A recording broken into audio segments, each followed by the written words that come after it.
Hi అండి. చూడండి friends, ఇక్కడ వచ్చేసి ఏంటంటే మనకి స్ట్రెయిట్ కట్ బ్లౌజ్ అనేది ఎలా కట్ చేసుకోవాలనేది చాలా మందికి డౌట్ ఉంటుంది కదండి. మనం బ్యాక్ పార్ట్ కట్ చేసిన దాన్ని బట్టి మన బ్యాక్ పార్ట్ ఎలా ఉందో అలా మొత్తం ఇలా అయితే మార్క్ చేసుకోవాలండి. స్ట్రెయిట్గా వేసుకోవాలి. మనకి ఎక్కడ క్లాత్ అయితే ఉంటుందో అక్కడ వచ్చే విధంగా వేసుకొని స్ట్రెయిట్గా తీసుకొని ఇప్పుడు నేను చూపించిన మార్క్స్ అయితే పెట్టుకోవాలి.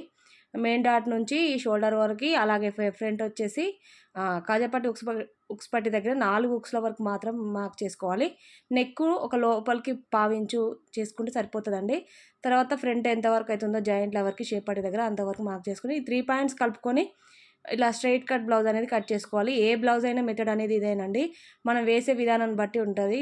క్రాస్ కటింగ్గా స్ట్రైట్ కటింగ్గా దాన్ని అయితే ఎంచుకొని కట్ చేసుకోవాలి. ఇక్కడ 2 వచ్చే విధంగా కట్ చేస్తున్నానండి నేను. అంటే 2 బ్లౌజెస్ ఒకరియే కాబట్టి ఇలా వేసుకున్నాం అనుకోండి మనకు ఫాస్ట్గా అవుతుంది. బ్లౌజ్ కూడా కటింగ్ అనేది కుట్టడం కూడా ఈజీ అయిపోతుంది.